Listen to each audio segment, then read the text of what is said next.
Good evening. Happy New Year. Welcome to the fifth lecture of the online lecture series on language, literature, and cultural studies organized by the English Language Teachers Interaction Forum, ELTIF. Let me introduce myself. I'm Dr. Praveen, coordinator of the online programs of ELTIF. Ms. Vinija, a faculty of DIET Thrissur, will now brief you about ELTIF. Good evening to one and all. Happy New Year. LTIF, English Language Teachers Interaction Forum, is a voluntary teacher forum working for the empowerment of teachers, learners, and any user or lover of English language. LTIF started as an informal gathering of teachers of English in 2002, and it got registered as a professional platform for interaction in 2010. LTIF lives in and works mainly for the villages as its mission is empowering rural India through English language education. LTIF has been involving in social activities such as organizing awareness programs for parents and public, support programs for housewives, Kudumbashree workers, and tribal women, and for many other skilled workers too. For this forum, teaching is not just an academic activity confined to the four walls of the classroom, but it's a social responsibility. Besides these activities, LTIF has been regularly organizing national conferences every year, international conferences at least once in 3 years in collaboration with universities and other educational institutions. LTIF has been publishing a professional quarterly, a journal of LTIF, promptly and regularly for the last 10 years. Now, LTIF has expanded its horizon to this virtual world through its online lecture series. Thus, it provides opportunities for the teachers and learners of English to listen to the experts in the field and to interact with them. I request all the participants to be a part of LTIF and its activities to empower English language teaching and learning in our country. Thank you so much. Thank you, Ms. Vinija.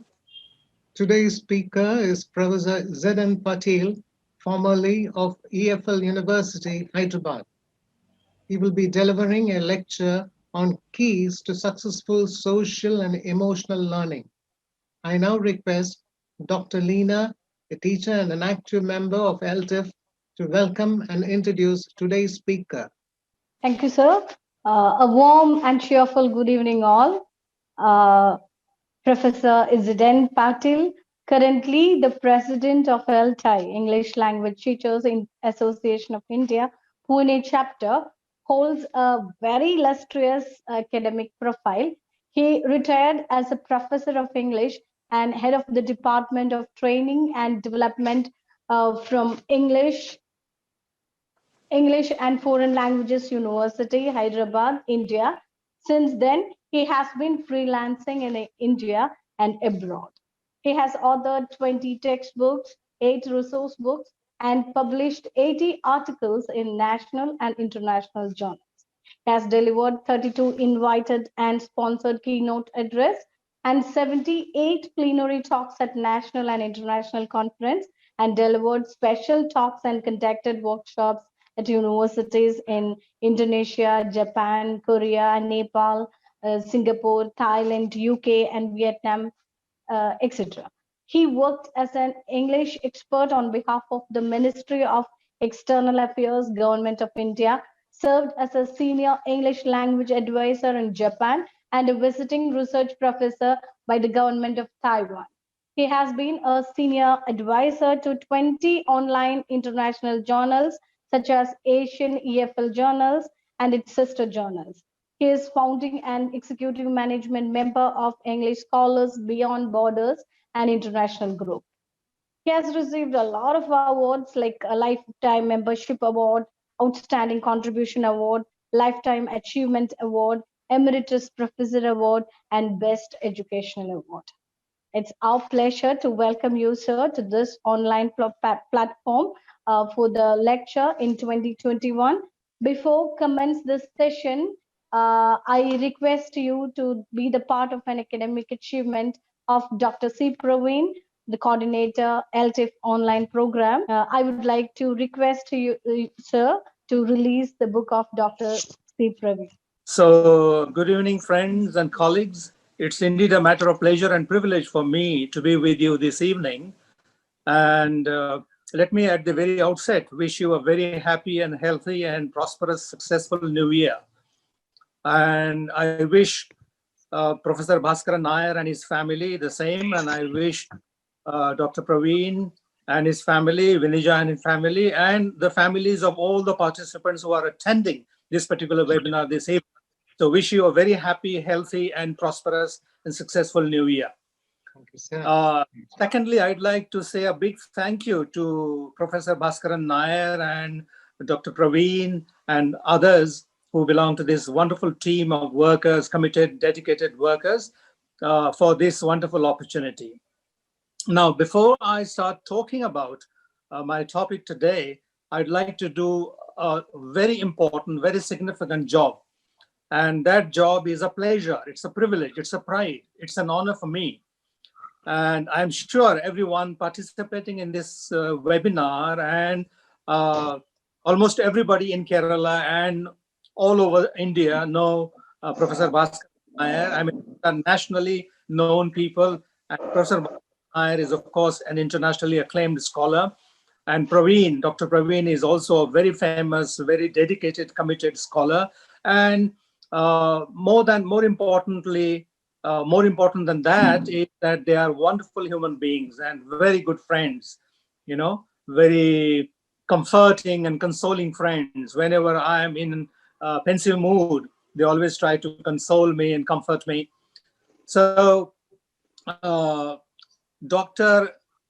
Chandrasekharan Praveen has recently brought out a book, and the title of the book is Solved Question Papers.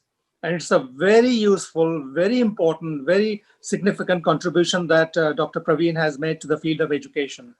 Now, Dr. Chandrasekharan Praveen has been associated with examination bodies across the country. He has been actively involved in the activities of SCERTs in the country and NCERT, which is located in Delhi. And this particular book, Solved Question Papers, is going to be very useful to students as well as trainers as well as teachers.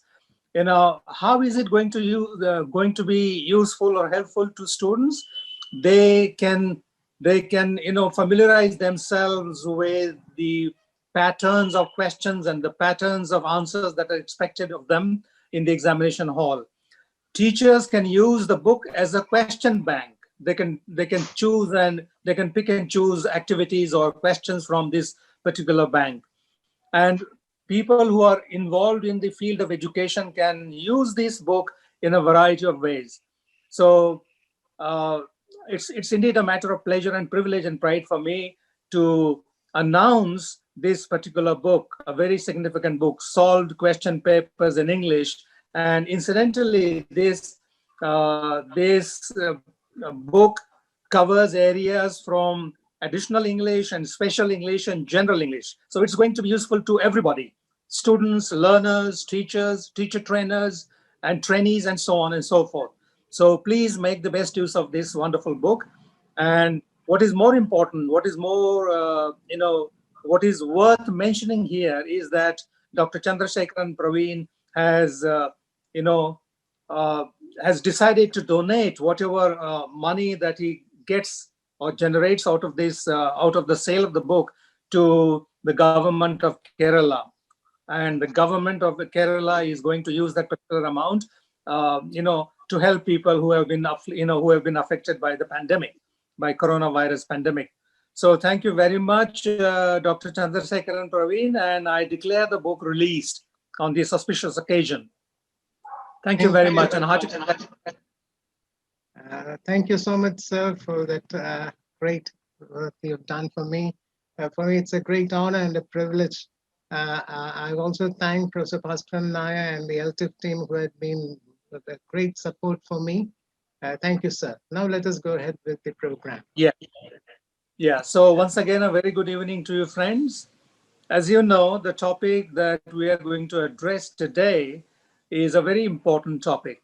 It is a very important topic, not because I'm going to talk about it, but because it is in itself a very important topic, and not everybody feels very comfortable talking about this topic because it's a very slippery ground. But I'm going to make my talk as easy, as simple, as illustrative as possible. So don't worry about that. And at the end, after my talk, I would love to handle questions and try to answer those questions which you have. So the topic today is keys to successful social and emotional learning. Now, I don't have to tell you that we are social human beings. We are socializing beings. And we are not only socializing beings, we are vocalizing beings, we are articulating human beings, we are verbalizing and non-verbalizing beings, we are languaging beings. Other animals, are they socializing animals? Yes, they are socialized. They are also socializing animals. For example, let's look at the terms like swarm, a swarm of bees. Let's look at the word pride, pride of lions. So, the very terms that we use for collective nouns that refer to certain animals or insects and birds and so on and so forth are indicative of their social nature. So we talk about swarm of bees, we talk of pride of lions, we talk of packs of wolves, we talk of schools of fish, and we talk of herds of cattle, and so on and so forth. So what does this mean? What do these expressions or these terms indicate? These expressions, these terms indicate the very nature of the very nature of socializing that happens not only among human beings, but also among animals and birds and insects and so on and so forth. So animals are also socializing beings. Are they vocalizing beings? Yes, they are vocalizing beings. They are not only socializing beings, they are socializing beings, they are vocalizing beings, they are articulating beings, but are they verbalizing beings? Are they non-verbalizing beings? Yes, they are non-verbalizing beings because they use certain movements of their bodies, right? They use certain expressions and certain gestures to communicate messages with their partners, with their species, right? Or with other species for that matter. So human beings are socializing beings, vocalizing beings, articulating beings, verbalizing beings, non-verbalizing beings, languaging beings. All these terms are applicable to human beings. But are all these terms applicable to animals and birds and insects? Some of them are applicable to these beings, these living beings, but some of them are not applicable to them. For example, we can't say that animals and birds and insects are languaging or verbalizing beings. They are articulating beings. Yes, they articulate certain sounds, right? Because they have some messages to communicate with their community members. They are articulating beings. They are gesturing beings. They are non-verbalizing beings, but they are not verbalizing beings. They are not languaging beings in the true sense of the word languaging. That's the basic difference between us and them, or between them and us, right?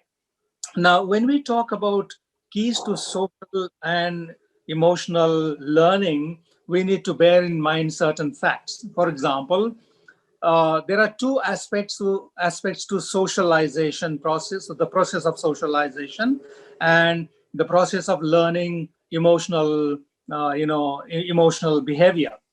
Now, what are these two aspects? These two aspects are intrapersonal aspect and interpersonal aspect. Now, I'd like to narrate because I want to illustrate the point that I'm going to make over the next 1 hour or so, 50 minutes or so. I would like to give you some examples, some illustrations from literature, especially literature. Now, I said that there are two aspects, two facets to the socialization process and the process of learning emotional conduct, emotional behavior. And the first aspect is intrapersonal aspect. Now, I have a story which I would like to narrate to you, which I'd like to share with you. And the title of the story is The Moth and the Star. It's a story written by James Thurber, an American humorist. And the story goes like this. A young and impressionable moth once set his heart on a certain star. You know, moths usually fall in love with, almost invariably fall in love with flames, right? And that's why in Hindi we have expressions like Shama Parwana. Just as in literature we have Romeo and Juliet, or Pyramus and Thisbe, right? Or Heer and Ranja, right? We have, Shama and Parwana. That is the moth and the flame. So usually, almost invariably, a moth falls in love with a flame, with a candle. And this moth, every moth gets burned in the process, or burns himself or itself. But this particular moth, the story talks about, is a different kind of, is an exceptional kind of moth. And therefore, the story begins like this. A young and impressionable moth once set his heart on a certain star. He told his mother about this, and she counseled him to set his heart on a bridge lamp instead. Stars aren't the thing to hang around, she said. Lamps are the thing to hang around. So she's giving some advice to the sun moth, right? So a young and impressionable moth once said, please remember, we're talking about socializing. We're talking about expressing emotions. We're talking about keys to successful social learning, keys to successful emotional learning. And we are doing that through illustrations. And the illustrations have been drawn mainly from literature. Of course, there will be some illustrations from other domains. So a young and impressionable moth once set his heart on a certain star. He told his mother about this, and she counseled him to set his heart on a bridge lamp instead. Stars aren't the thing to hang around, she said. Lamps are the thing to hang around. You get somewhere that way, said the moth's father. So both the parents were now advising the son to give up, pursuing, the futile exercise of pursuing the star. It's not achievable. So you get somewhere that way, said the moth's father. You don't get anywhere chasing stars. But the moth would not heed the words of either parent. Every evening at dusk, when the star came out, he would start flying toward it. And every morning at dawn, he would crawl back home, worn out with his vain endeavor, futile exercise of following the star. One day, the moth's father said to him, you haven't burned a wing in months, boy. And it looks to me as if you were never going to. All your brothers have been badly burned flying around street lamps. And all your sisters have been terribly singed flying around house lamps. Come on now, get out of here and get yourself scorched. A big strapping moth like you without a mark on him. The moth left his father's house, but he would not fly around street lamps and he would not fly around house lamps. He went right on trying to reach the star, which was 4 1/3 light years, or 25 trillion miles away. He never reached the star, but he went on trying night after night and night after night. And when he was a very, very old moth, he began to think that he really had reached the star. Please remember, thinking is very important. The process, the positive attitude is very important. And when we read a story, when we listen to a recitation of a poem, when we read a one-act play, when we listen to a narration of a story, and so on and so forth, we learn different aspects, different facets of social beings, or being socially acceptable, emotionally acceptable to the people around us. So when he was a very, very old moth, he began to think that he really had reached the star. And he went around saying so. This gave him a deep and lasting pleasure. And he lived to a great old age. He lived to a great old age because he was a positive thinker, because he had a purpose in life, because he wanted to achieve something very significant, something very extraordinary, something very exceptional. he had a purpose, and that purpose gave him a long life, healthy life, and happy life. His parents and his brothers and his sisters had all been burned to death while they were young. So that was the difference between this moth and the parent moths and the brother moths and the sister moths. Now, this particular story helps us learn certain aspects of a social being and an emotional being, right? And this focuses, we can draw this message from this particular story entitled The Moth and the Star, written by James Thurber, an American story writer or humorist, that intrapersonal aspect of our personality is very important. We have two aspects to our personalities, intrapersonal and interpersonal. That is, all of us have strengths and weaknesses. All of us have expectations and likes and dislikes and aspirations and so on. So we need to manage our time. We need to manage our emotions. We need to manage our abilities and capabilities and capacities and potentials. So this is the intrapersonal aspect of our being social and our being emotional beings or human beings. Now, let me give you an example of the interpersonal. Interpersonal means between two or more people, interpersonal aspect. Now, I have a story, and I'd like to share the story. It's a folk tale, and it's a Telugu folk tale. And the title of the folk tale is The Son-in-Law. It has a message as far as the keys to successful social learning, keys to successful emotional learning are concerned. The title is The Son-in-Law. Once upon a time, there was a young man. About 22 years ago, he was born, and he was born in a poor family.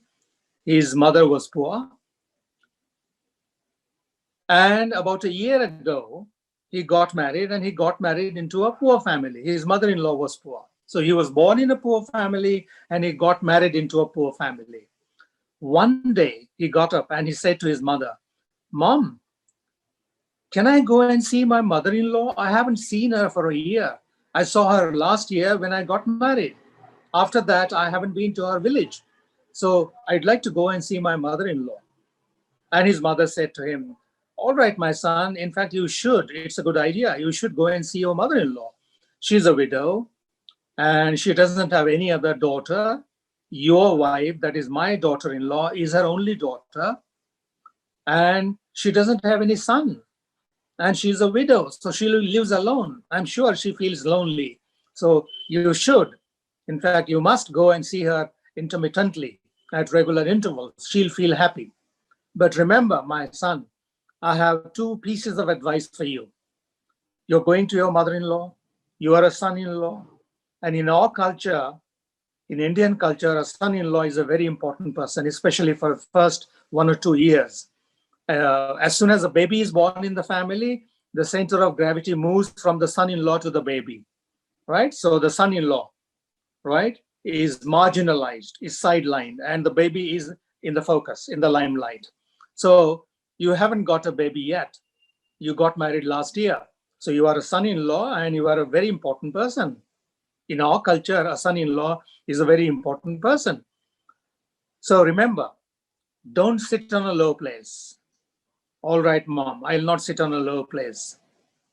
Number 2, my son, use weighty words. Use weighty words. All right, Mom, I'll use weighty words. I'll not sit on a low place, and I'll use weighty words. The next day in the morning at 8:30 or so, the man left his village, and by 10:30 or so, within a couple of hours, he could reach or he could arrive in his mother-in-law's village. It was only a few kilometers away from his own village. So he walked to his mother-in-law's place. The moment his mother-in-law saw him, she was elated. She was delighted. Now, she didn't have any furniture in the house. She didn't have a sofa set. She didn't have any table and chairs. She didn't even have a bed. She just had a bamboo mat, and she used to sleep on the floor on the bamboo mat. She had no furniture. So she spread the bamboo mat on the floor, and she requested the son-in-law to be comfortable. He remembered the first piece of advice given to him by his mother. My mother has asked me not to sit on a low place, and I think this is a low place. I can't sit on the floor. I need a chair, right? I need something which is not low, something which is very high. Excuse me. Unfortunately for him and for the mother-in-law, because he refused to sit on the floor on the bamboo mat, and the mother-in-law, the old woman who was highly respected and respectable in the village, didn't know what to do and what to say. So unfortunately for him and for the mother-in-law, he saw a haystack, a heap of dry grass right in front of the house. And he said to himself, isn't that a high place? And he ran out of the house and mounted up the haystack and sat on top of the haystack. It was a small village.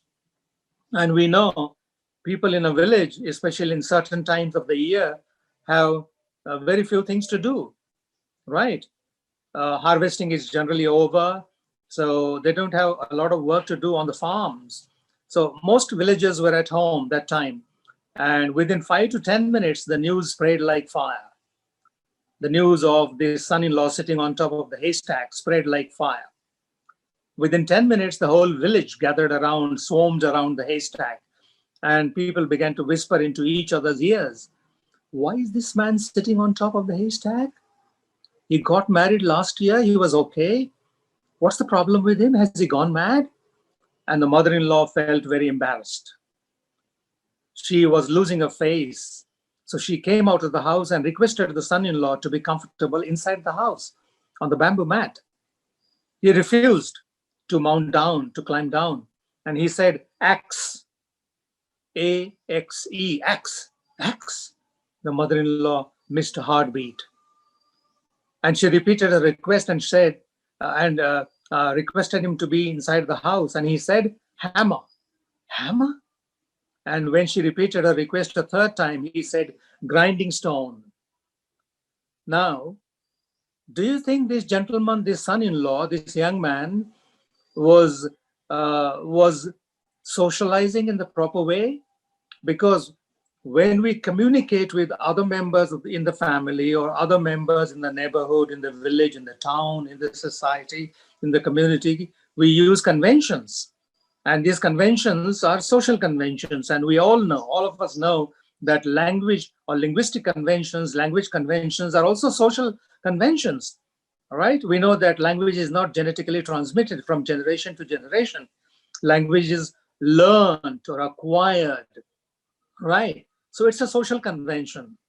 And that's why we have different words to refer to the same object, the same animal, the same bird in different languages. So it's a social convention. So this gentleman was not socializing in the way we expect youngsters to socialize, because his mother had some message to convey to him. What were the two messages that the mother wanted to convey to him? Don't sit on a low place.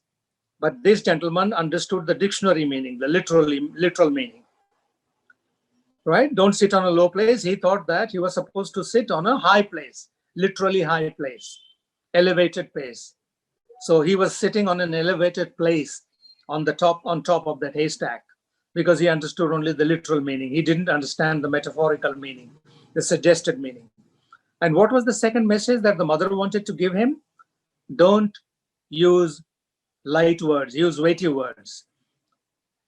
Now, he thought that his mother was asking him or advising him to use those words which refer to heavy things like axe and hammer and grinding stone. But he was mistaken. That was not the message. In fact, those were not the messages that the mother wanted to give him. What she wanted to convey to him was, don't sit on a low place, means don't misbehave, mind your conduct. You are a son-in-law, I understand. Right? So you are a very important person when you go to your mother-in-law's place. But remember, she is a respected person. She is a highly respectable person, though she is a poor person. So behave yourself, behave properly, mind your conduct. That was the first message. And the second message, use weighty words, mind your language. So these two mind your behavior, mind your conduct. This particular message referred to non-verbal behavior, gestures, expressions, gestures and facial expressions and, body language, different aspects of body, eye contact, gestures, expressions, proximity, posture, excuse me, and so on. So that was one aspect of socializing. So when we all of us are born in some community or the other. We are born, brought up, educated, and we grow in a particular community, in a particular society, in a particular culture. And we imbibe the conventions, the acceptable things, the unacceptable things, and so on and so forth, from that particular community. So there are two sides to socializing process. One is the non-verbal side, right? So don't sit on a low place means mind your behavior. And mind your behavior means use proper expressions, we use proper gestures, use proper eye contact, maintain proper distance between yourself and your communicators. The communicators may come from the neighborhood, in the village, and so on. And the second aspect was verbal aspect, right? Use weighty words, means mind your language. Language is an instrument. Language is a tool. And when you use the tool for constructive purposes, persuasive purposes, inclusive purposes, you get lots of friends. But when you use the same instrument for destructive purposes, right, you don't get any friends, but people try to avoid you because you don't know how to use language properly. So we don't think that this gentleman was socializing in a proper manner. He was rather slow in the socialization process. Now, initially, when I began talking about this particular topic, I said that there is an intrapersonal aspect to this social and emotional learning, and there is an interpersonal aspect to this social and emotional learning. And I narrated the two stories, The Moth and the Star, to illustrate the intrapersonal aspect of social and emotional learning. And the second story was the son-in-law story, which illustrated the interpersonal facet of social and emotional learning. Now, we know that there are two faculties that we have been endowed with. And these two faculties are cognitive faculties and affective faculty. Now, I'll give you two simple tasks, and you can tell me, or you can tell me later during the question answer session, whether these two activities refer to affective domain, fall under the affective domain or cognitive domain. Activity number one. Once upon a time, there were three girls. These three girls stayed in a hotel for a night. When they left the hotel, when they came to the receptionist, they paid 30 rupees as their hotel rent because they stayed in the hotel for a night. 30 rupees in the past, not now. Nowadays, it's very expensive to stay in a hotel. So that amount is not very important. The message is important. So there were three girls and they stayed in a hotel for a night. And when they were leaving, they paid 30 rupees for three of them at the counter, and they left. After 5 minutes, the receptionist realized that she had charged 5 rupees more. She should have charged only 25 rupees. So she called the hotel boy and said, "Excuse me, please take these 5 rupees and go to those girls. They're going. You just rush to them and give these 5 rupees to them, because their bill actually is only 25 rupees, not 30 rupees. They paid us 30 rupees. So the boy took 5 rupees and ran towards the girls, and he was gasping. He was breathless. And he said to the girls, "Excuse me, you paid 30 rupees at the reception counter, but you paid 5 rupees more. And the hotel manager has asked me to give these 5 rupees to you. But I'm sorry, I cannot divide these 5 rupees among three of you. So I give you 3 rupees and I keep 2 rupees with me as a tip.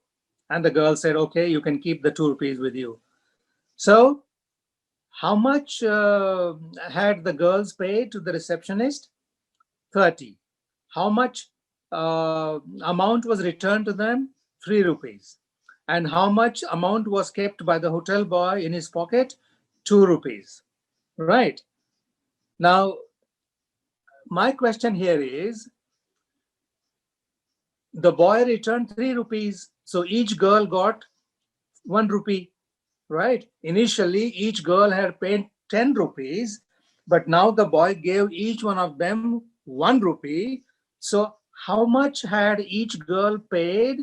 9 rupees, right? So initially, each girl had paid 10 rupees, so they had paid 30 rupees. But now the hotel boy gave each one of them 1 rupee. So that only means that each girl had paid only 9 rupees as a rent. So 9 into 3 is 27. And the boy had kept 2 rupees. 27 plus 2, 29. So where is the 1 rupee? Where has 1 rupee gone? Now, you can administer this activity in your class because they have to do some logical thinking, right? And logical thinking is an aspect of cognitive faculty, cognitive domain. They have to think. They have to think critically and logically, and then answer the question, right? The other activity is like this. Once, Ramesh was driving his son to a university. His son used to work for a university. So once Ramesh was driving his son to the university campus, on his way, on their way, they met with an accident, right? Ramesh died on the spot. And the son was taken to a hospital in an injured condition. He was taken to the operation theater, and the surgeon came. And when the surgeon came and looked at the face of the young man who was injured, seriously wounded, the surgeon said, "Oh my God, he's my son." Now, you know that Ramesh was already dead. He was seriously wounded in the accident and he died on the spot. And this surgeon says, "Oh my God, he's my son." Now you have to answer this. Usually we because we are conditioned, this is a part of social learning and emotional learning, especially social learning. Because most societies in the world are male-dominated societies, patriarchal societies, we tend to think of surgeons, doctors, teachers, engineers, judges, ministers, and so on as male beings, right? Not as female beings. We are still, we still think like that. And that's why your learners may give the answer, give a wrong answer. Nobody or very few people can give the answer, correct answer. You know, the correct answer is the surgeon was the young man's mother. The father died in the accident on the spot. So when the surgeon looks at the face of the young man and says, "Oh my God, he's my son," it only means that the surgeon is the mother of the young man. But we are still conditioned and we still tend to think in terms of male domination or dominance or patriarchal patterns. And that's a part of socializing process. Right. Now let's talk about affective domain. And you know, I would like to think of these two processes: the process of social learning and the process of emotional learning. I would like to think of these things in terms of different categories. For example, self and family. We socialize, you know, our social learning takes place, our emotional learning takes place in the context of our family, right? In our relationship with the family. Now, let me give you an example. I think all the participants are familiar with the story, The Homecoming by Rabindranath Tagore, the Nobel laureate. What happens in the story is that Fatik, the protagonist, the hero, the boy in the story, the main character in the story, is a very mischievous, very naughty boy. And his family lives in a village. But this boy is notorious in the sense he's very mischievous. He's a mischief monger. and he's a very naughty boy. His mother is fed up with him, sick of him, and she wants to send him to her brother. Her brother's family lives in Kolkata. Boy is sent to Kolkata for schooling, right? But he's very homesick. He misses his mother and his father and his friends with whom he used to play a lot and spend a lot of time. So he falls sick. After a few days or weeks, he falls sick and he starts burning with fever. And he's extremely unwell. And he mutters, he longs to go back to his village. He has a strong desire to go back to his roots. And then the last sentence of the story is, the holidays have come. Now, the ending of the story is ambiguous. What sort of holidays is the author talking about? Is he talking about actual, real life, literal holidays? Or is he talking about permanent holidays? That is death, right? So the ending of the story is it can be interpreted in two ways, or even more ways than one, right? So, our social learning and emotional learning takes place within the framework, within the context of our family. So this story, The Homecoming, has that particular message. And when we narrate stories like this in our classrooms, we sort of sensitize our learners to how emotions play a very important role in one's life or in our life, and how social activities play a very important role in our life, and so on and so forth. Another story that I remember, and I would like to cite as an example of our relationship with the family, or our social learning and emotional learning within the context of the family, is the story The Lost Child by Mulk Raj Anand. Now, there is a small boy, and the boy goes to a fair with his parents, but after some time he's lost in the fair, and he starts crying for his father and for his mother. And a stranger comes and lifts him up and tries to pacify him, tries to console him, comfort him, and offers him, a ride of the merry-go-round, offers him balloons, offers him sweets, offers him different things, and tries to persuade him to listen to the juggler's music in the story. But every time, whenever the man talks about the merry-go-round or the juggler's music or balloons or sweets and so on, every time he talks about all these things, the stranger talks about all these things, the boy says only one thing: I want my mother, I want my father, I want my mother, I want my father, I want my mother, I want my father. And I think this story has a huge message for all teachers. Teaching is not just intellectual exercise. Teaching is an intellectual exercise. Learning is an intellectual exercise plus emotional exercise. And therefore, there is a dire need, an urgent need on the part of teachers to consider this important aspect of teaching, emotional side of teaching and learning, right? So this is the message that we can draw from the story, that, the man is offering him everything. That this particular story has a huge message for all teachers, whether the teachers are teachers of English or Malayalam, or teachers of physics and chemistry and so on and so forth, because the story, and Mulk Raj Anand doesn't want to convey the message, but we can draw this message, we can milk the story and draw the message from the story that teaching is not just an intellectual exercise. Teaching is an intellectual exercise plus emotional exercise. Now the boy is being offered balloons and sweets and a ride on the merry-go-round and so on and so forth.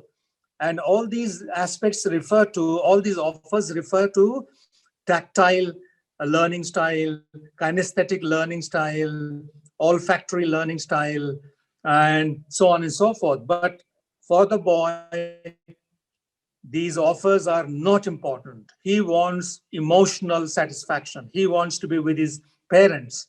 And that is what teachers need to remember as far as this particular exercise is concerned. So we were talking about, we briefly spoke about cognitive domain, and we briefly spoke about affective domain. That in the field of teaching, like in any other field, emotions matter a lot. Opinions matter a lot. Facts are important, but opinions are also important.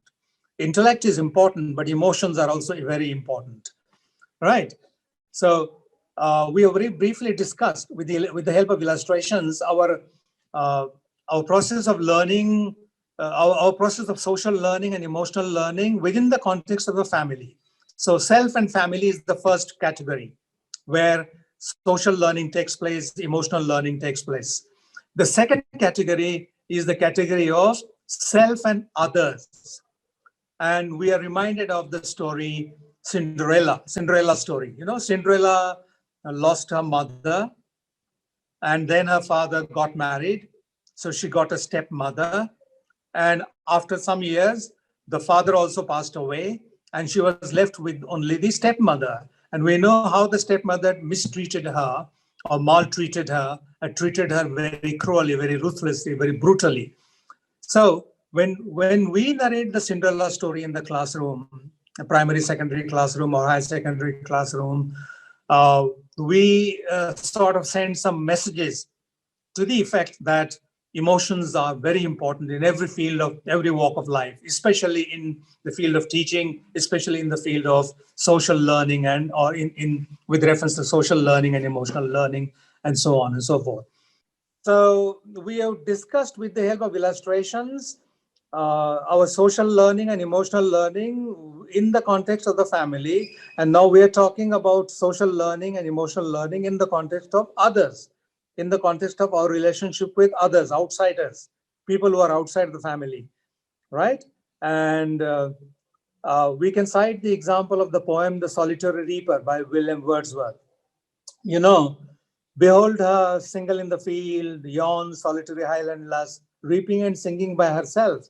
Stop here or gently pass. Alone she cuts and binds the grain and sings a melancholy strain.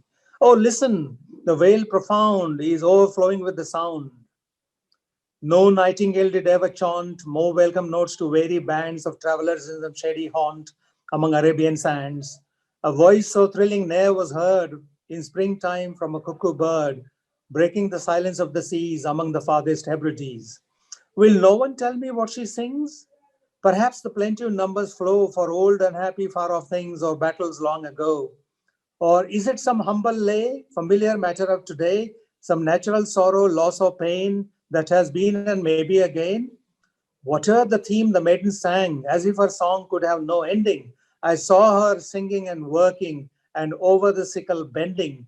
I listened motionless and still, and as I mounted up the hill, the music in my heart I bore long after it was heard no more. Now, we can use this particular poem to talk about or to discuss how socializing takes place and emotional learning takes place, emotional maturation, process of maturation takes place in the context of our relationship with people who are outside the family, right? So this is the second category. The third category is the category of self in relationship to nature or in relationship with environment. And we can recite the poem Daffodils in this context. For example, I wandered lonely as a cloud. Now, when we teach literature, when we recite poetry, when we narrate short stories in our language classroom, literature classroom, we indirectly help the process, facilitate the process of social learning and emotional learning. And that's how, and that's why we can recite the poem Daffodils with proper pauses and intonation and stress and rhythm and so on and so forth. I wandered lonely as a cloud that floats on high over vales and hills, when all at once I saw a crowd, a host of golden daffodils. Beside the lake, beneath the trees, fluttering and dancing in the breeze, continuous as the stars that shine and continuous as the stars that shine and twinkle on the Milky Way, they stretched in never-ending line along the margin of a bay. Now let me recite, because I forgot to recite a couple of lines. Let me start again. I wandered lonely as a cloud that floats on high over vales and hills, when all at once I saw a crowd, a host of golden daffodils, beside the lake, beneath the trees, fluttering and dancing in the breeze. Right? Continuous as the stars that shine and twinkle on the Milky Way, they stretched in never-ending line along the margin of a bay. 10,000 saw at a glance, tossing their heads in sprightly dance. The waves beside them danced, but they outdid the sparkling waves in glee. A poet could not but be gay in such a jocund company. I gazed and gazed, but little thought what wealth the show to me had brought. For oft when on my couch I lie, in vacant or in pensive mood, they flash upon that inward eye, which is the bliss of solitude. And then my heart with pleasure fills and dances with the daffodils. Now, when we study this poem or listen to the proper recitation of this poem, we are transported to a different world. And that experience of being transported to a different world of emotions, of sentiments, our response to the dancing flowers, daffodil flowers, the process of social learning, the process of emotional learning facilitates and expedites, right? So we can talk about social learning and emotional learning with reference to our relationship with family, with reference to our relationship with people who are outside of the family, with reference to the environment and the nature. Nature plays a very significant, very vital role in social learning, in emotional learning, right? There is a difference between a description of a daffodil flower that we find in a book on botany. A botanical description is a very dry as dust description of daffodil flowers. For example, the botanical description of a daffodil flower can talk about the petals, the sepals, the stem, and so on. But here the poet expresses his response to the flowers. And he says that the flowers are dancing and fluttering, and they're tossing their heads in a sprightly dance, and they're filling his heart with pleasure. Now, all these things are happening at a metaphorical level, not at the actual level. But nevertheless, this process facilitates the process of social learning and emotional learning, right? So self and family, self and others, self and nature or environment, and self and animal kingdom. For example, when our learners watch the TV serial, The Jungle Book, where we have the protagonist, the main character, Mowgli, right? And this particular story, teaches our boys and girls, teaches us how we can live in perfect harmony with animals, lions and tigers and wolves and foxes and cobras and so on and so forth.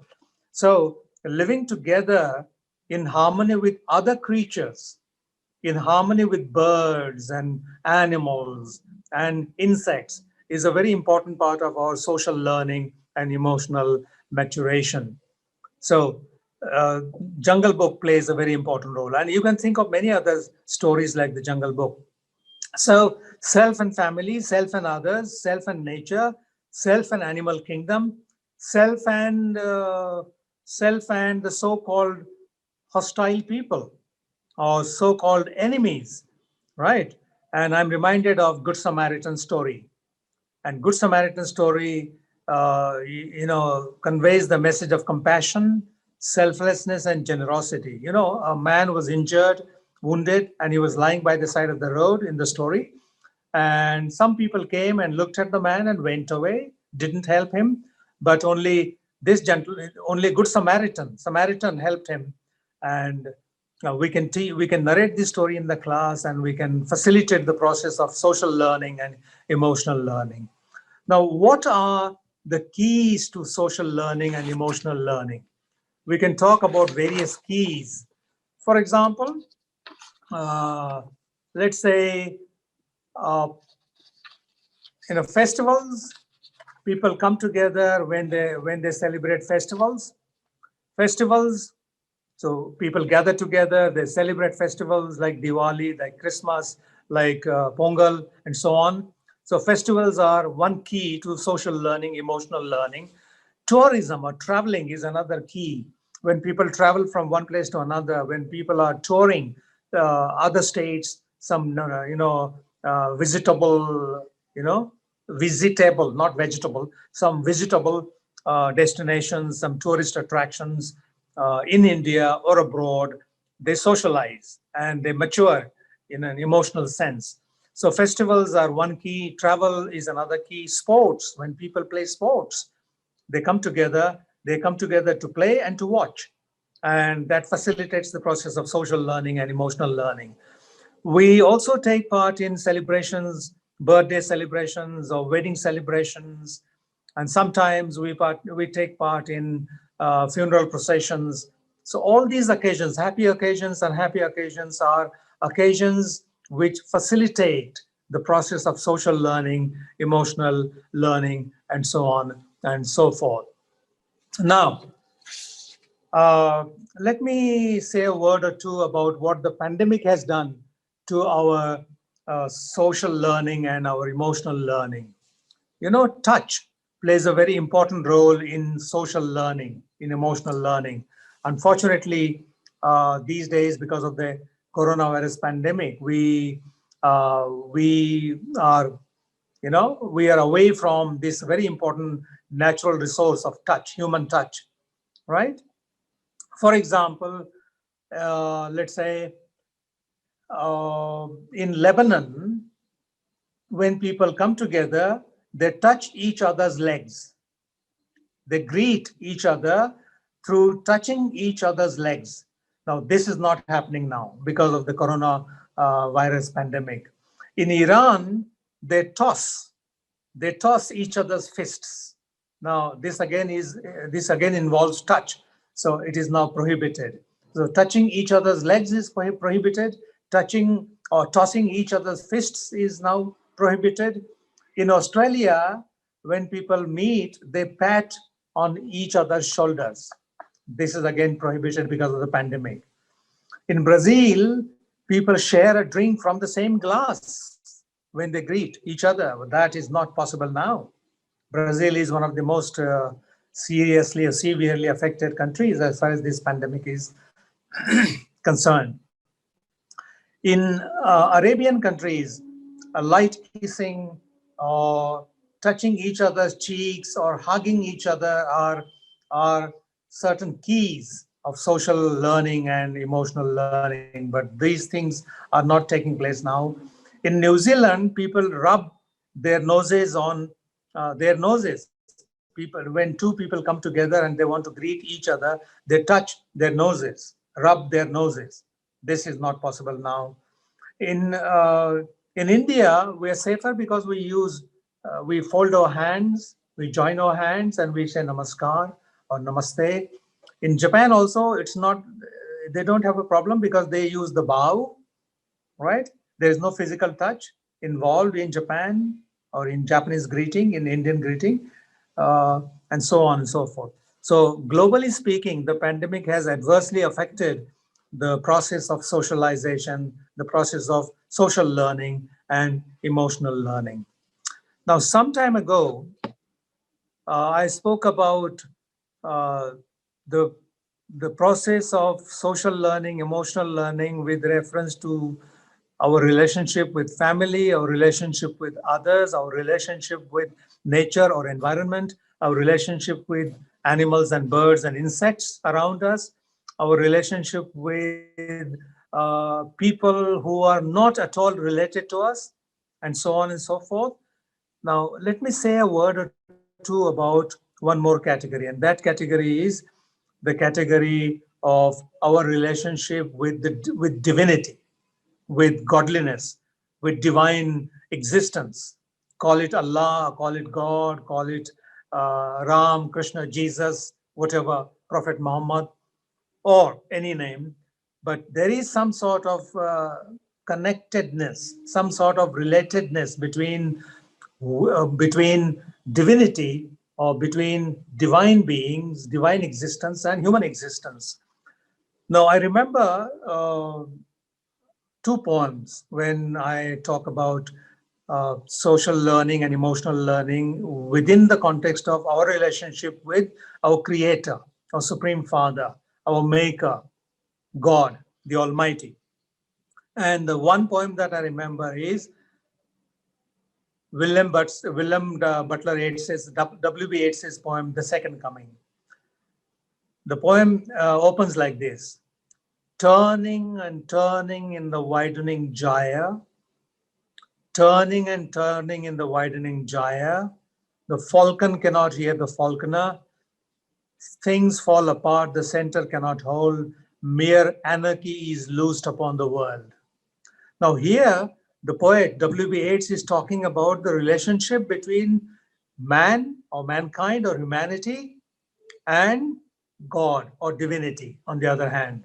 Now, earlier, centuries ago, or thousands and thousands of years ago, man was very close. Man in the sense, mankind. Man includes woman, right? Humanity or mankind was very close to nature, right? Very close to divinity, godliness, very close to the Almighty God, the Creator, the Maker, the Supreme Father. But because of materialism, consumerism, because of hedonism, because of Charvaka philosophy, which believes in borrow money and, Rinam Kratva Ghrutam Pibet, borrow money and drink ghee, enjoy life, enjoy all the material pleasures. So because of consumerism, hedonism, Charvaka philosophy, and materialism, man has gone away from the Creator, from God, from the Maker. And that's why W.B. Yeats says, turning and turning in the widening gyre. The gyre, which symbolizes or which represents the distance between man and God, between the Creator and the creation, right, was very close in the beginning. It was not a very wide gyre. So whenever God called man, man could hear him. So he says, turning and turning in the widening gyre, the falcon cannot hear the falconer. The falcon here stands for mankind, humanity. And falconer is the Maker, God, the Almighty. So does man hear God's call, divine calls now? No, man does not hear divine calls now because he is too materialistic. He's, his lifestyle is dominated by hedonism and Charvaka philosophy and consumerism and commercialism and materialism. So turning and turning in the widening gyre, the falcon cannot hear the falconer. Things fall apart, the center cannot hold. The center means God. God cannot hold. Things are falling apart. And that's exactly what's happening in the world today. Look at what's happening in South China Sea. Look at what's happening on the Himalayan mountains. Look at what's happening in the Middle East. Everywhere there is nothing but chaos and brutality and genocide and bloodshed and battles and wars. That is an indication of how man has gone away from God, from divinity, from the Maker. The other poem that I remember, and we'll stop after that, there are a lot of things that I'd like to cover today, but since our time is limited, we can't cover almost everything that I have, right? So the poem is The Pulley by George Herbert, right? When God at first made man, so when God made the first man could be Manu or Adam, we don't know. So there are different versions. When God at first made man, having a glass of blessings standing by, God had a glass which was full of blessings. When God created the first man, he had a glass which was filled with blessings. And these blessings were blessings like strength and beauty and honor and pleasure and so on, and rest. That is peace of mind. So when God at first made man, having a glass of blessings standing by, let us, said he, pour on him all we can. So God was talking to himself, and he said to himself, let me pour all the gifts on my creation, on the first man. I want to give him almost everything. So when God at first made man, having a glass of blessings standing by, let us, said he, pour on him all we can. Let the world's riches which dispersed lie contract into a span. So strength first made a way, then beauty flowed, then wisdom, honor, pleasure. When almost all was out, God made a stay. Perceiving that alone of all his treasure, rest in the bottom lay. So God had given man strength, beauty, wisdom, honor, pleasure. But where was rest, peace of mind? It was lying at the bottom of the glass, right? And God had given man all the 5, 6 gifts, but not rest. So when God had first made man, having a glass of blessing standing by, let us, said he, pour on him all we can. Let the world's riches which dispersed lie contract into a span. So strength first made its way. So strength first made a way, then beauty flowed, then wisdom, honor, pleasure. When almost all was out, God made a stay. God stopped because he didn't want to give man rest. God made a stay, perceiving that alone of all his treasure, rest in the bottom lay. For if I should, God was thinking like this. God was saying to himself, right? Telling himself, for if I should bestow this jewel also on my creature, he would adore my gifts instead of me and rest in nature, not the God of nature. So both should losers be. He will lose me, I will lose him. If I give him rest, peace of mind. So I don't want to give man rest. I've given him strength, beauty, wisdom, honor, pleasure, everything. But I don't want to give man, the first man, rest. Because if I give him rest, he will forget me. He will relax in nature. And he will adore these gifts, not me, the gift giver. Yet, let him keep the rest. Let him keep the rest. Rest here means strength, beauty, wisdom, honor, pleasure. Yet let him keep the rest, but keep them with repining restlessness. So man has got everything now, but he is not happy. He is restless. Let him keep the rest, but keep them with repining restlessness. Let him be rich and wary, that at least if goodness lead him not, if goodness bring him not, weariness may toss him to my breast. If goodness doesn't bring him back to me, the Father, weariness, disease, exhaustion, tiredness will bring him back to me and will toss him to my breast. Now, this poem can be illustrated, can be cited as an illustration of man's relationship with divinity. William Blake, in his poem says, I think it's Auguries of Innocence or something, I don't remember the title, but he says, mercy, pity, peace, and love is God. And mercy, pity, peace, and love is man. Man is an image of God. God is mercy, pity, peace, and love. Man is also mercy, pity, peace, and love. But what has happened in recent centuries is that man has moved very far away from God, and therefore he cannot hear divine calls. He cannot hear divine calls. So I have cited quite a few examples from literature, right? I can also cite the example of the poem by Robert Frost, Stopping by Woods, which can throw light on our relationship with nature and our relationship with life. And that's also a part of social learning and emotional learning. Whose woods these are, I think I know. His house is in the village though.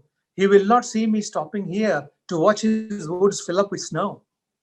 My little horse must think it queer to stop without a farmhouse near, between the woods and frozen lake, the darkest evening of the year. He gives his harness bells a shake to ask if there is some mistake. The only other sounds the sweep of easy wind and downy flake. The woods are lovely, dark and deep, but I have promises to keep and miles to go before I sleep and miles to go before I sleep. Now, I would like to draw your attention to one simple fact in the poem, one simple element, not fact, element in the poem, which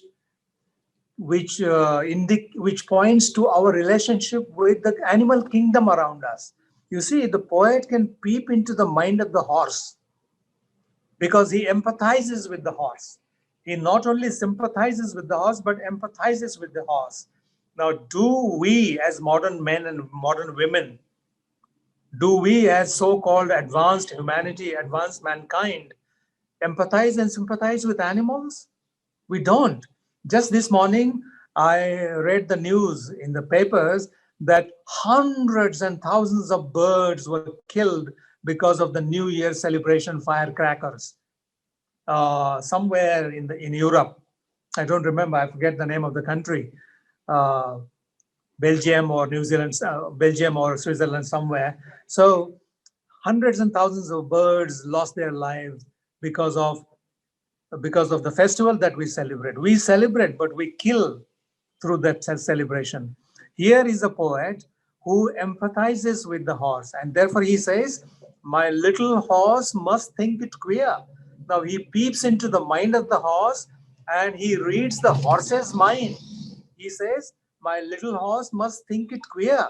I'm sure my little horse thinks that it's a very queer thing, it's a very strange thing on my part to stop here. My little horse must think it queer to stop without a farmhouse near. My horse also knows that I'm stopping without a farmhouse nearby. And he doesn't know, my horse doesn't know why I'm waiting, who I'm waiting for, why I'm waiting, what I'm waiting for. So this ability of empathizing, sympathizing and empathizing and identifying ourselves as mankind, as humanity with other animals in the universe is an integral part and should be an integral part of social learning and emotional learning. And we can do all these things through literature. We can do all these things. Grandparents can do these things through storytelling.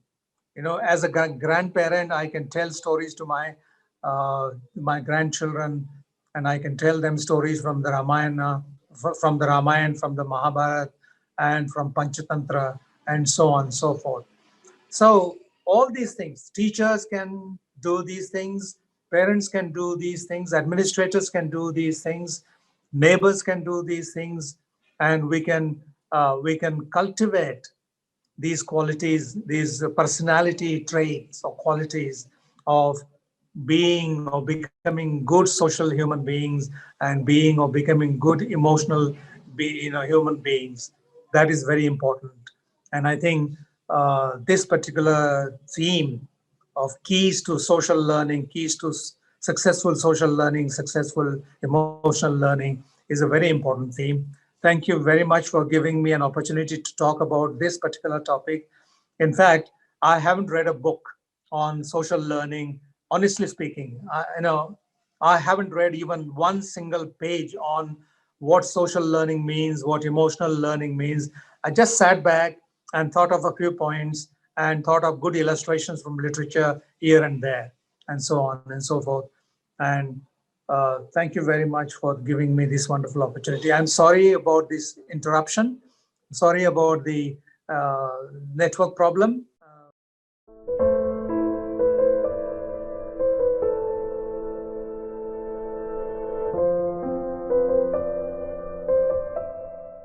So we will move on to the question answer session Please. now. Dr. Leena will take over now.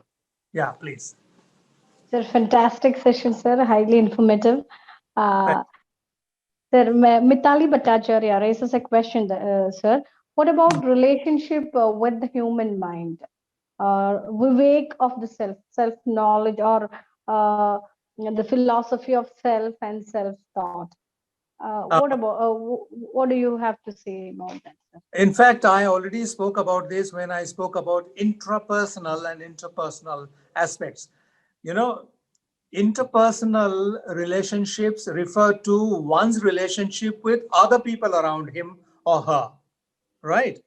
But when we talk about intrapersonal management, like I understand my strengths, I understand my weaknesses, and I know whether I feel stressed, I know whether I can manage my time properly or not. I work on my weaknesses and I try to convert my weaknesses into my strengths, right? So I analyze my mind, my soul, my strengths, my weaknesses. And through that process, I learn several things which are related to social behavior, which are related to being a good emotional human being. So that intrapersonal aspect refers to the same thing, self-analysis, Atma Parikshan.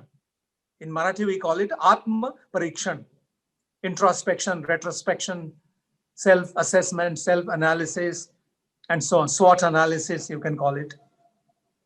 One more question from me, sir. Yeah. How can we handle when we promote inclusive education or mentally challenged students? How can we tackle this theory, sir, in the classroom? Which is so emotional, social and emotional learning? Yeah. Yeah, like for example, I cited the illustration of Cinderella, Yeah. right? So when children or when learners listen to your narration of Cinderella's story, right, during which you emphasize the relationship between Cinderella and her real mother, Cinderella and her stepmother, then you bring to their notice the difference between the way the real mother treated her and the way the stepmother treated her. And you indirectly convey the message that we need to be inclusive, right? Cinderella's stepmother was not being inclusive. Like Fatih, Fatih is the hero of The Homecoming by Rabindranath Tagore. Fatih was not included, was not considered included. He was marginalized. He was treated as an outsider. So we should see to it as teachers, as administrators, as educators, we should see to it that people who are special in some sense, who are physically challenged, mentally challenged, emotionally challenged, intellectually challenged, are made to feel that they are being included, that they are not being discriminated against, right? And for that, the teacher's role is very important. The teachers, suppose I have somebody in my family who is mentally challenged, who is physically challenged. How do I treat him or her? I treat her with great respect and love and affection and support and help. Why can't I do that to my learner who is not a member of my family, real family, but who is a member of my extended family? My school, my classroom is my extended family. So we need to transfer that sympathy, that empathy from family to classroom. And I suppose we can do that. One more question, sir. Do you think Lord Ramakrishna Paramahamsa realized what was going on in his mind? So a kind of self awareness, self analysis, that kind of thing. Why was he misunderstood sometimes? Yeah. Now, I am not an authority to speak about such a great person like Swami Ramakrishna Paramahamsa. But whatever I have read about him and heard about him tells me that he could analyze himself very effectively, very efficiently. Now, as far as misunderstanding him is concerned, misunderstanding is a part of human life. We misunderstand not only messengers of God, we misunderstand the supreme God, the supreme reality as well. And let me tell you that all the great minds, Lord Buddha, Lord Mahavir, Muhammad Paigambar, right?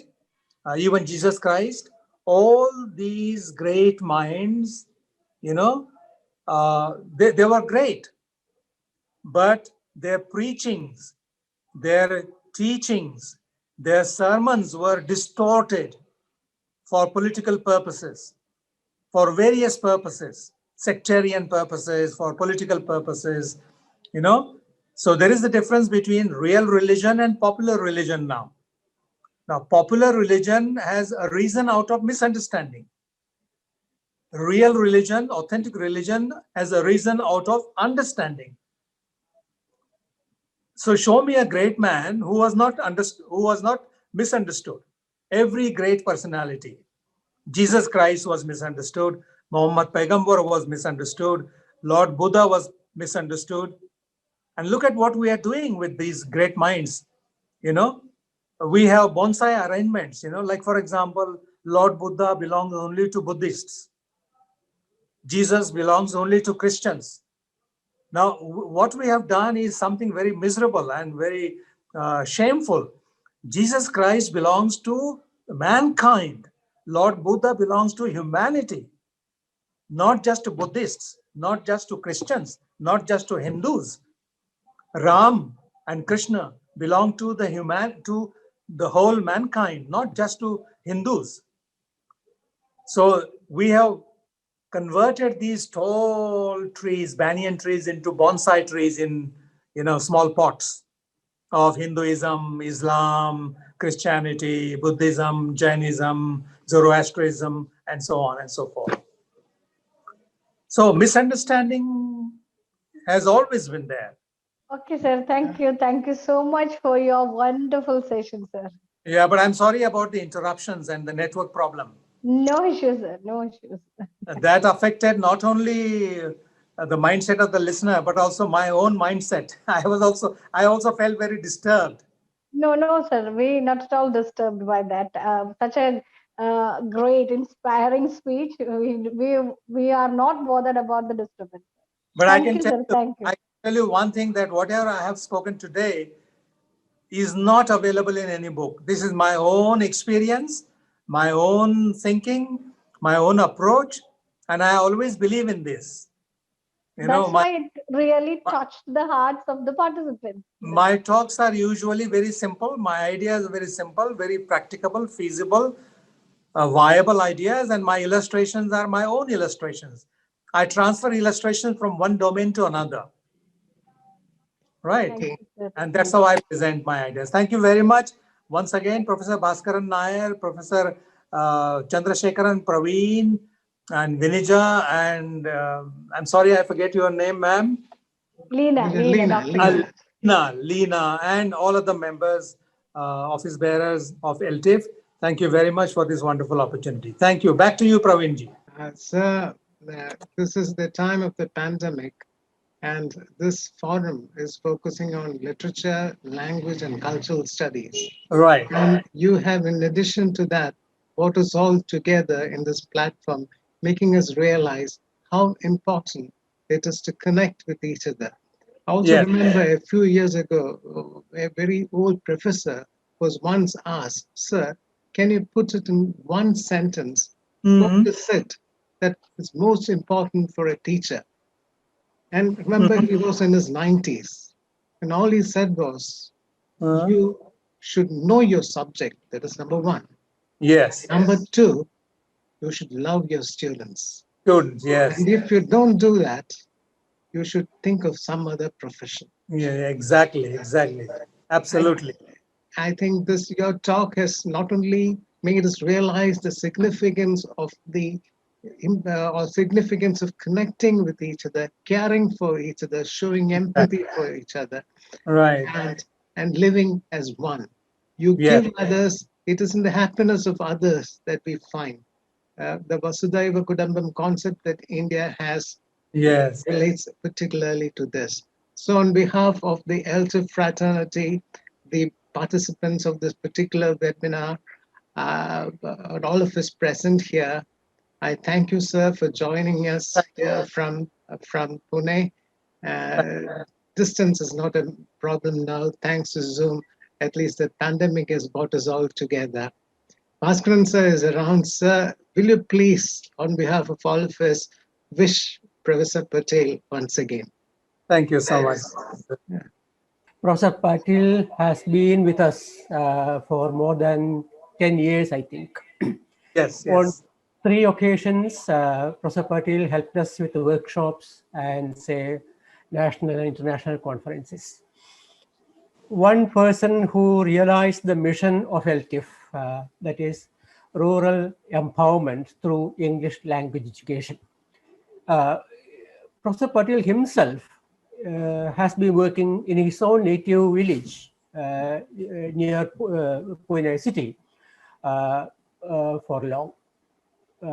Occasionally, he goes back to his native village, and there he works with the children. As far as LTIF is concerned, it is the living together with English, living together with the learners of English, living together with the parents of the learners, living together with the minds of the learners. This is what we try to follow, not questions and answers, grades, marks for all classrooms and the so-called registers and all those things. English cannot be taught formally within a classroom. Professor Patil's contribution to LTIF is always always been great. We will ever remember Professor Patil's. Thank you very much. Love, affection, and care. Thank you. Thank you very much. You can always bank on me. You can always depend on me. Just give me a call and I'll be at your service. It was wonderful being with you virtually.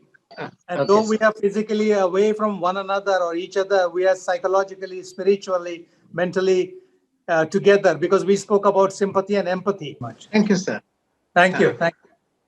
May I now request Mr. Mohanan, one of our active members and a resource person of the SCRT Victors channel, to formally offer a vote of thanks to all the participants who have joined this program. Mr. Mohanan. President of LTIF, Dr. Bhaskaran Nair, LTIF online program, online lecture series coordinator, Dr. Praveen, our most valued invited speaker, Professor Z.N. Patil, LTIF family members, and participants. I deem it a great honor and privilege to propose a vote of thanks to all on behalf of LTIF. This evening was really a wonderful one for all of us, as we were enriched, or rather we were enlightened by the inspiring speech of Professor Z.N. Patil. At the outset, let me take this opportunity to mention our deep sense of appreciation for his brilliant speech. Thank you. Thank you. Thank you very much. Thank you very much. His topic, as we all know, was quite relevant because it made us contemplate on the key role, important role of emotional intelligence as an inevitable predictor for not merely the academic success, but also for developing the skills required for personal as well as social life. Sir, the way you explained things was exemplary. Thank you. Thank you, sir, once again. Thank you very much. Thank you very much. I extend a hearty word of thanks to Dr. Bhaskaran Nair, the president of LTIF, who has always been with us as a hub of activity, inspiring and motivating all of us to take up the responsibility of doing selfless service to the society, to the needy, especially the most needy, the ignored ones, the marginalized ones, by taking roles of teaching, by taking roles of a mentor, teaching English as a tool for upliftment and empowerment. Thank you very much, sir. I would like to express profound gratitude to Dr. Praveen, the coordinator, who has taken initiative, laborious efforts to organize online lecture series. So it was a very proud, it was really a proud moment for all of us. It was heard that your book was released. And I congratulate you on this occasion on your another great achievement of yours. Not your achievement, one more achievement of yours. And we expect more from you, sir. Thank you. Well, This event wouldn't have been successful without the sincere and dedicated support of all members of LTIF.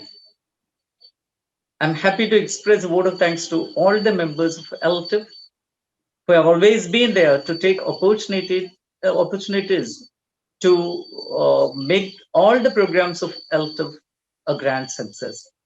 Thank you all. Finally, the wonderful audience, the participants. We know without them, our program would not have been a success. They have turned up to enrich themselves and also to grace the platform. Your presence and cooperation made this program a grand success. Thank you all for your wholehearted cooperation. Thank you all once again. Thank you. Thank you. Thank you, Dr. Mohan. Thank you so much. Participants, once again, we thank you for joining us. We appreciate the support all of you have shown us by joining. Thank you all. Bye. Stay safe. Stay healthy.